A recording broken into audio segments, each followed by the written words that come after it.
Hello friends, स्वागत है आप सभी का math and magic tips YouTube channel में। फ्रेंड्स, आज की इस वीडियो सीरीज में हम आप सभी को बताने जा रहे हैं कक्षा 10वीं से लेकर कक्षा 12वीं तक के मैथ का बेसिक कंसेप्ट। जैसा कि आप सभी को मालूम होगा कि हमारे चैनल के माध्यम से कक्षा 10वीं से लेकर कक्षा 12वीं तक का सभी सब्जेक्ट का अलग अलग शिक्षकों के माध्यम से तैयारी चालू कर दी गई है।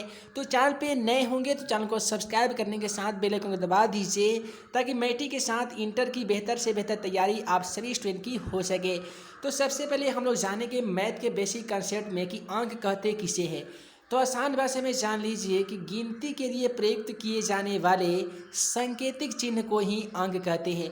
यानी एग्जाम्पल के तौर पे कि गिनती में जितनी भी संख्या का यूज हम लोग करते हैं ना, उन सभी संख्याओं को हम लोग अंक कहते हैं। फॉर एग्जाम्पल जान लीजिए 0, 1, 2, 3, 4, 5, 7 ऐसे ऐसे जितने भी संख्याएं होते हैं, इन सभी संख्याओं को हम लोग क्या कहते हैं, तो अंक कहते हैं। क्लियर।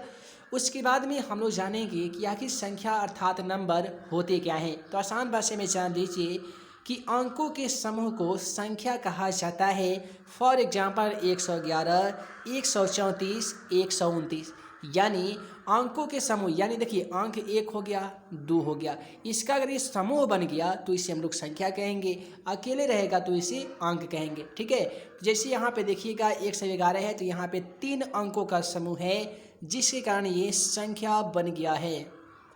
उसके बाद में हम लोग जानेंगे कि संख्याओं का निम्नलिखित प्रकार होते कौन कौन से हैं। जैसा कि आप सभी को मालूम होगा, संख्याएं निम्नलिखित प्रकार से होती है। सम संख्या हो गया, विषम संख्या हो गया, भाज्य अभाज्य संख्या, प्रकृत संख्या, पूर्ण संख्या, यौगिक संख्या, बहुत सारे इस प्रकार से संख्याएं होते हैं। बारी बारी से हम लोग सभी संख्याओं को बारे में जानेंगे। तो यहाँ पे सबसे पहले दिखाई दे रहा होगा कि सम संख्या किसे कहते हैं। आइए जान लेते हैं। वैसी संख्या जो 2 से पूर्णतः विभाजित हो जाती है उसे सम संख्या कहते हैं। अथवा जिस संख्या के अंत में 0, 2, 4, 6, 8 हो उसे सम संख्या कहते हैं। जैसे 102, 1020, 338। आसान भाषा में जान लीजिए, वैसी संख्या जिसमें जब हम लोग 2 से भाग लगाते हैं तो उसका शेषफल 0 आता है, यानी पूर्णतः विभाजित हो जाती है। वैसे सभी संख्याओं को हम लोग क्या कहते हैं, तो सम संख्या कहते हैं। इसका आसान ट्रिक होता है, कोई भी बड़ी से बड़ी संख्या हो, उसके अंत में 0 हो, 2 हो, 4 हो, 6 हो या 8 हो, तो इस प्रकार से जितने भी संख्याएं होती है वो सम संख्याएं होती है।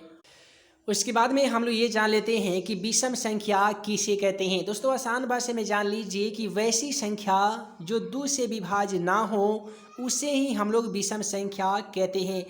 यानी किसी भी संख्या के अंत में 1, 3, 5, 7, 9 हो, उसे संख्याओं को हम लोग विषम संख्या कहते हैं, जिसे हम लोग ओ से सूचित करते हैं। अर्थात ओ से मतलब क्या होता है, तो ओड नंबर अर्थात विषम संख्या। इसका आसान ट्रिक ये होता है कि कोई भी बड़ी से बड़ी संख्या हो, उसका अंतिम अक्षर 9, 7, 5, 3 या 1 हो, तो इस प्रकार से बनी संख्याएं विषम संख्या कहलाती है। उसके बाद में हम लोग जानने वाले हैं नेचुरल नंबर यानी प्रकृत संख्या किसे कहते हैं। दोस्तों, जान लीजिए कि जिन संख्या का प्रयोग हम किसी वस्तु को गिनने अर्थात काउंट करने में प्रयोग करते हैं उससे ही हम लोग प्रकृत संख्या कहते हैं। एग्जाम्पल के तौर पे 1 हो गया, उसके बाद में 2 हो गया, 3 हो गया। इस प्रकार से जितने भी संख्याएं होती है वो सभी संख्याएं नेचुरल नंबर यानी प्रकृत संख्या होती है। इसका आसान ट्रिक ये होता है कि 1 से शुरू होने वाली संख्या पद्धति को प्रकृत या प्राकृतिक संख्या कहा जाता है, जिसे n से सूचित किया जाता है। n यानी नेचुरल नंबर। जैसे 1, 2, 3 डॉट डॉट डॉट, इस प्रकार से बहुत सारे संख्याएं होते हैं जो प्रकृत संख्या कहलाते हैं। उसके बाद में हम लोग जानेंगे कि ये पूर्ण संख्या किसे कहते हैं। दोस्तों, आसान भाषा में जान लीजिए कि प्रकृत संख्या के संग्रह में अर्थात प्रकृत संख्या के पहले 0 को शामिल कर देने पर बना समूह पूर्ण संख्या कहलाता है। यानी गिनती की संख्या को हम लोग प्रकृत संख्या कहते हैं, जिसे हम लोग लिखते हैं 1, 2, 3 इस प्रकार से लिखते हैं। अगर इसी के पहले अगर हम लोग शून्य लगा देते हैं, 0 लगा देते हैं, तो इस प्रकार से हमें जो प्राप्त संख्या होगी ना, उसे ही हम लोग पूर्ण संख्या कहते हैं। अर्थात आसान भाषा में जान लीजिए कि 0 से शुरू होने वाली संख्या पद्धति को पूर्ण संख्या कहते हैं। इसे W द्वारा सूचित किया जाता है, जैसे 0, 1, 2, 3 डॉट डॉट डॉट इत्यादि। उसके बाद में हम लोग जानेंगे कि पूर्णांक संख्या किसे कहते हैं। दोस्तों जान लीजिए कि पूर्ण संख्या के संग्रह में ऋणात्मक संख्या को शामिल कर देने पर प्राप्त संग्रह को पूर्णांक या पूर्णांक संख्या कहते हैं। जैसे 0, 1, 2, 3 हो गया। अब यहाँ पे जितने भी ऋणात्मक संख्या इसमें शामिल करेंगे तो इस प्रकार से जो हमें एक संग्रह प्राप्त होगा उसे ही पूर्ण संख्या कहेंगे। आपको क्या बताया गया है कि पूर्ण संख्या के संग्रह, देख लिए पूर्ण संख्या किसे कहते हैं, तो 0, 1, 2, 3 ये पूर्ण संख्या हो गया है। अब इसके पहले कोई ऋणात्मक संख्या जैसे -1 हो गया, -2 हो गया, -3 हो गया, इस प्रकार से जो भी संख्या यहाँ पे ऋणात्मक डाल देंगे ये जो संग्रह बनेगा इसे ही हम लोग पूर्णांक संख्या कहेंगे। उसके बाद में हम लोग जानने जा रहे हैं आभाज्य संख्या के बारे में कि आखिर आभाज्य संख्या किसे कहते हैं, आभाज्य संख्याएं कौन कौन से होते हैं। दोस्तों आसान भाषा में जान लीजिए कि वैसा संख्या जिसका केवल 2 गुणनखंड होता है उसे आभाज्य संख्या कहते हैं। अब जैसे 2 से लेकर 2, 3, 5, 7, 11 ये जितनी भी संख्याओं को नाम हम आप सभी को बता दिए हैं, ये सभी संख्याओं का कहीं ना कहीं 2 गुणनखंड होता है। इसके अलावा अन्य गुणनखंड ना होने के कारण ये सभी संख्याएं अभाज्य संख्या कहलाते हैं। अब 2 को देख लीजिए, 2 का गुणन हम लोग कैसे कर सकते हैं, तो 2 गुने 1 कर सकते हैं, या 2 का गुणनखंड हम लोग 1 गुने 2 कर सकते हैं। 2 का गुणनखंड इसके अलावा कोई नहीं किया जा सकता है, इसलिए 2 जो है वो अभाज्य संख्या है। 3 को भी देख लीजिए, 3 गुने 1 कर सकते हैं या 1 गुने 3 कर सकते हैं। इसके अलावा इसका कोई अन्य गुणनखंड ना होने के कारण 2, 3, 5, 7, 11 ये सभी संख्याएं अभाज्य संख्या कहलाएगी। उसके बाद में हम लोग जानने जा रहे हैं भाज्य संख्या के बारे में कि भाज्य संख्या कहते किसे हैं, ये कितने प्रकार की होती हैं, कौन कौन ऐसे संख्याएं हैं जो भाज्य संख्या कहलाते हैं। तो आसान भाषा में जान लीजिए कि वैसी संख्या जिसका गुणनखंड 2 या 2 से अधिक होता है उसे हम लोग भाज्य संख्या कहते हैं। एग्जाम्पल के तौर पे 4 को देख लीजिए, 4 को हम लोग 1 गुने 4 भी लिख सकते हैं, 4 को हम लोग 2 गुने 2 4 बराबर इसे ऐसे भी लिख सकते हैं, 4 को हम लोग 4 गुने 1 भी लिख सकते हैं। यानी इससे ये पता चल रहा है 4 एक ऐसी संख्या है जिसका 2 से ज़्यादा गुणनखंड होने के कारण ये भाज्य संख्या कहलाएगी। और वैसी संख्या जिसका केवल 2 गुणनखंड होता है यानी स्वयं तथा 1 से विभाजित होती है, वैसी सभी संख्याएं अभाज्य संख्या कहलाती है। उसके बाद में हम लोग जानेंगे जुड़वा अभाज्य संख्या कहते किसे हैं। तो आसान भाषा में जान लीजिए कि वैसी 2 अभाज्य संख्या जिसके बीच 2 का अंतर होता है उसे जुड़वा अभाज्य संख्या कहते हैं। जैसे अब 3 को देख लीजिए और 5 को देख लीजिए, 3 और 5 में देखिएगा ना तो केवल 2 का अंतर होगा, 3 और 2 5, इस प्रकार से 2 का अंतर है। तो ऐसे सभी संख्याओं को हम लोग जुड़वा अभाज्य संख्या कहते हैं। 5, 7 को देख लीजिए तो इसके बीच में भी 2 का अंतर है, तो ये क्या हो जाएंगे, जुड़वा अभाज्य संख्या हो जाएंगे।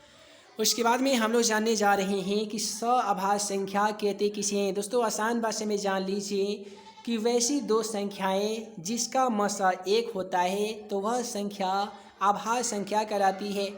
उस जैसे अब देख लीजिए 2 हो गया, 5 हो गया, 5 हो गया, 7 हो गया, ये जितने भी संख्याएं हैं ना इनका जो मसा है वैसी 2 संख्याएं जिसका मसा क्या होता है 1 होता है, उसे सअभाज्य संख्या कहेंगे।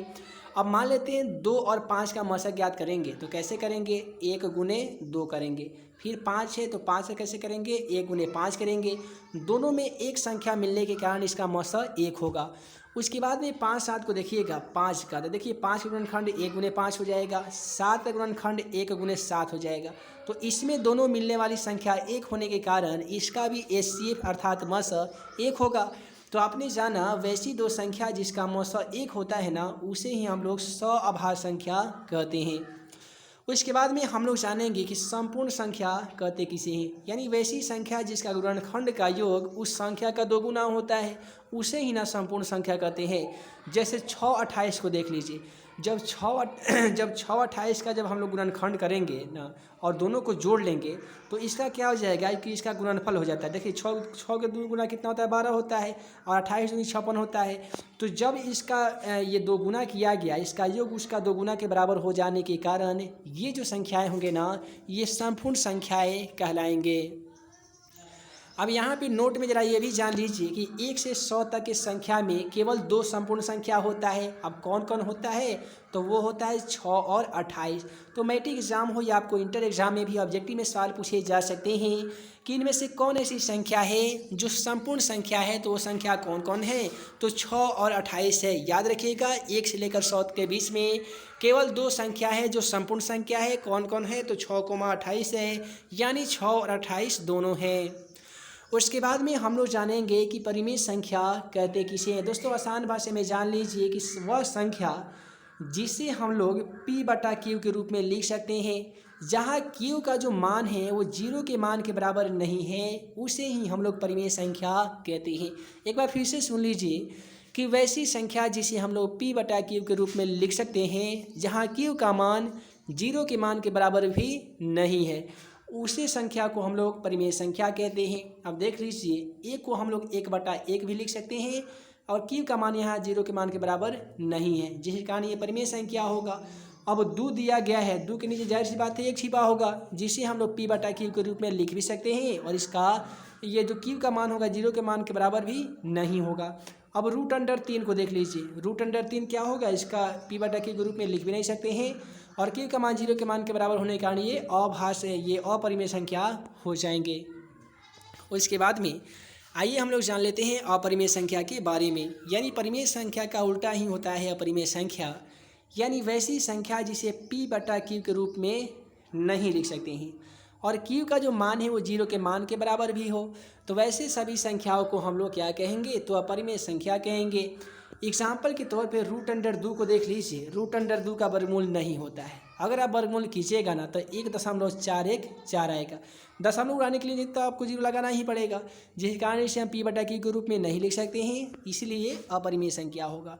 √3 को देख लीजिए, इसका वर्गमूल आप नहीं कर सकते हैं, खींचेगा तो ये हो जाएगा 1.732 हो जाएगा, जो कि अपरिमेय संख्या है।